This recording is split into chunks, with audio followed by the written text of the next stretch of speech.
Washington, CNN. Attorney General Jeff Sessions met with the Russian ambassador to the U.S. Sergei Kislyak to discuss Trump campaign matters during the 2016 presidential election, according to U.S. intelligence intercepts. The Washington Post reports.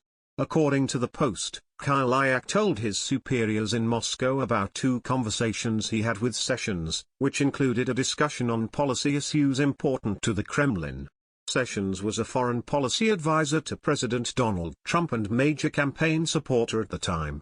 Trump tweeted about the Post's story Saturday morning, saying the leaks of intelligence information, like Comey's, must stop, an apparent reference to fired FBI Director James Comey's testimony in June that he gave a memo about his interactions with Trump to a friend and Columbia Law School professor, the contents of which the friend, Daniel Richman, shared with the New York Times.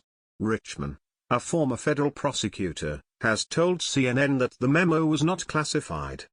A new intelligence leak from the Amazon Washington Post, this time against AG Jeff Sessions, Trump wrote. These illegal leaks, like Comey's, must stop. Sessions originally never disclosed any interactions he had with Kislyak, but a meeting first came to light in March when the Post reported that he met with Kislyak at an event during the Republican National Convention in Cleveland.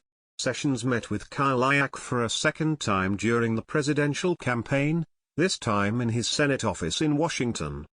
This meeting, in September, also wasn't publicly known until the Post reported about it in March. Sessions did not disclose either meeting when he applied for his security clearance. He also did not mention it when he was asked about contact with Russians during his Senate confirmation hearings earlier this year. Sessions denied any campaign-related meetings with Russians at the confirmation hearings, saying, "I did not have communications with the Russians."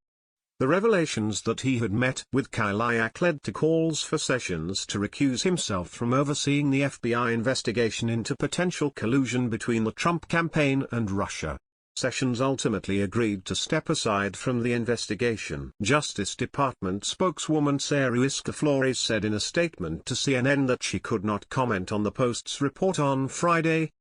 "Obviously I cannot comment on the reliability of what anonymous sources describe in a wholly uncorroborated intelligence intercept that the Washington Post has not seen and that has not been provided to me," she said.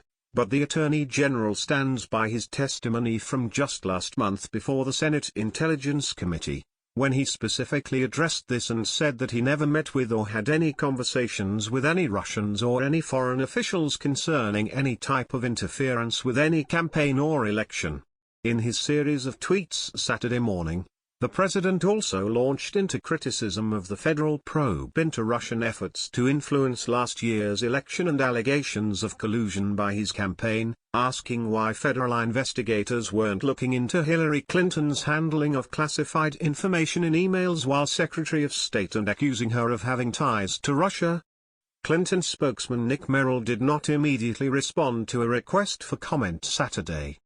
Trump also referenced his pardoning power and defended his eldest son, Donald Trump Jr., over his posting emails on Twitter earlier this month showing him setting up a meeting last summer with a Russian lawyer, Trump's son-in-law Jared Kushner and then campaign chairman Paul Manafort with the aim of getting information that would be damaging to Clinton's campaign.